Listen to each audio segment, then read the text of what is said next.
everyone. This is Siddhi Raigandi, a medical student from Jonelta Foundation School of Medicine. Today, we are going to learn some techniques about how to assess the cardiovascular system. The learning objectives of this video will be to assess the jugular venous pressure and its pulsations, to assess the carotid upstroke, to identify the heart sounds, that is S1 and S2, in 6 different positions on the chest with the bell and diaphragm of the stethoscope. Also, to assess the extra heart sounds, that is S3 and S4. I am Siddhi, a medical student. Today I will be performing some techniques to assess your cardiovascular system. So before that, I will be taking your health history. Is it okay? Okay. Can I know your name? Darshan, What is your age? 15. Okay. So did you had any chest pain, swelling, No, or fainting, no, shortness of breath, that is dyspnea? no. Okay, thank you. So we'll be performing now the learning techniques, okay? While taking the patient's health history, observe the general appearance of the patient, which provides many clues to cardiac illness. Pay special attention to the patient's color, respiratory rate, level of anxiety. In addition, also measure the blood pressure and heart rate. Also, when assessing the cardiac symptoms, it is important to quantify the patient's baseline level of activity. For example, the patients having chest pain, ask them, does the pain occur while climbing the stairs, etc.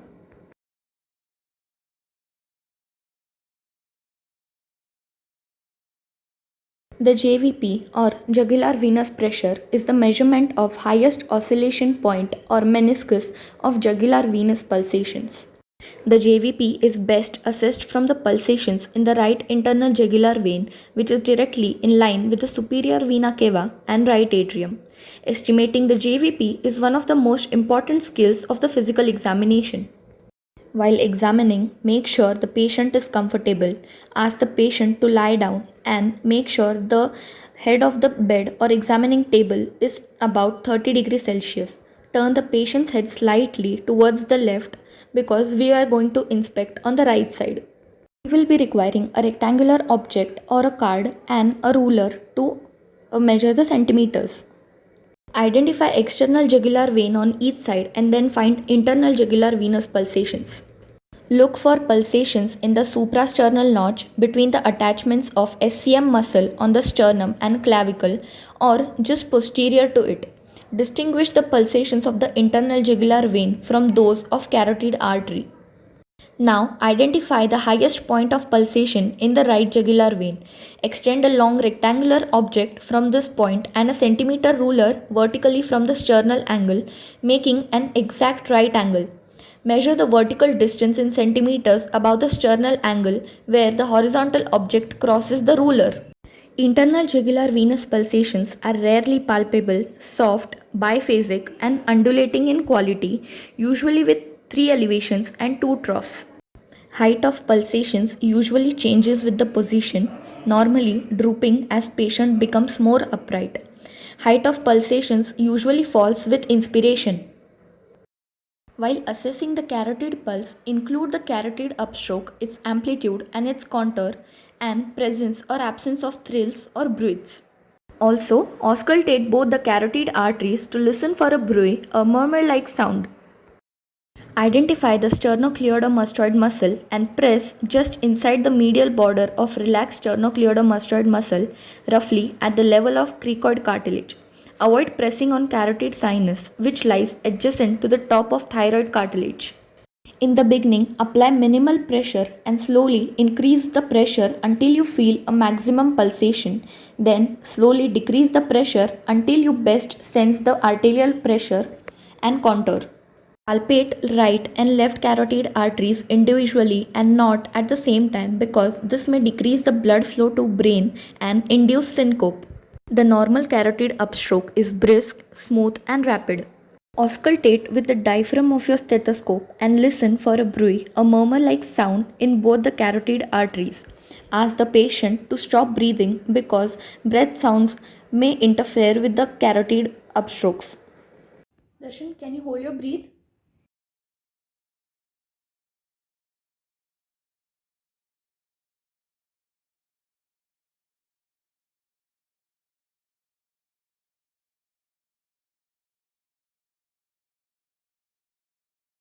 In examination of the heart, we will be using three techniques, that is inspection, palpation and auscultation.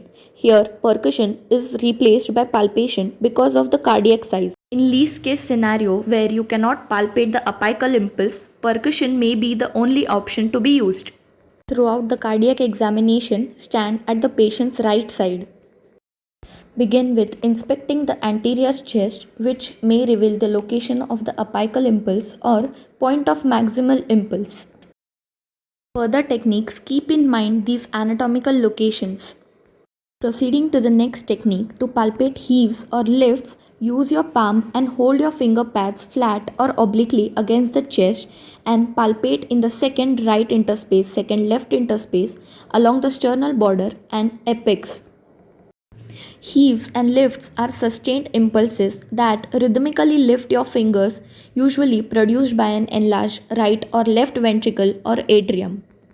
For palpating the thrills, use the ball of your hand and press the padded area of your palm on the chest to check for a buzzing or vibratory sensation caused by an underlying turbulent flow. If present, auscultate the same area for the murmurs. Moving on to the left ventricular area, ask the patient to roll partly onto the left side into the left lateral decubitus position because we cannot identify the apical impulse with the patient in supine position. Once you have found the apical impulse, make finer assessments with your fingertips and then with one finger. Now assess the location, diameter, amplitude and duration of the impulse.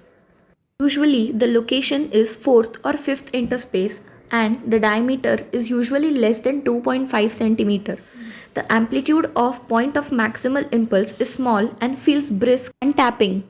For the right ventricular area, ask the patient to come again in the normal supine position and ask the patient to exhale and briefly stop breathing.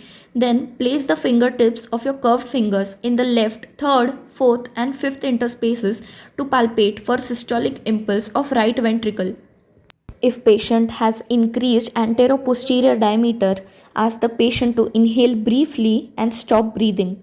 Palpate for the right ventricle in the epigastric or subxiphoid area.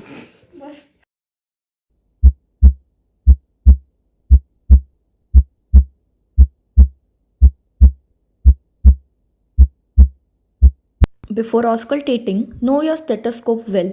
The diaphragm is used for better picking up relatively high pitched sounds of S1 and S2, the murmurs of aortic and mitral regurgitation, and pericardial friction rubs.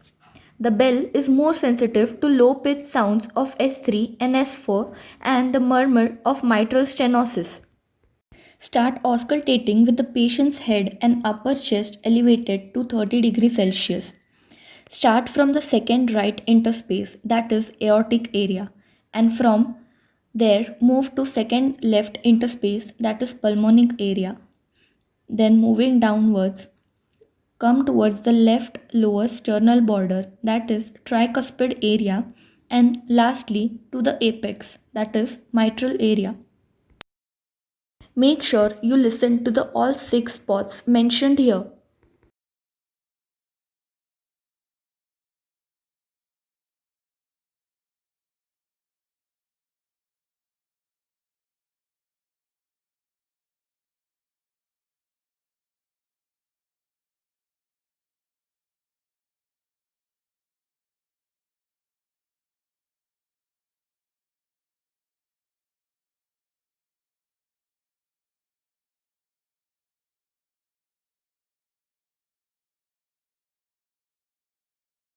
The two manuals will help enhance in detection of mitral stenosis and aortic regurgitation.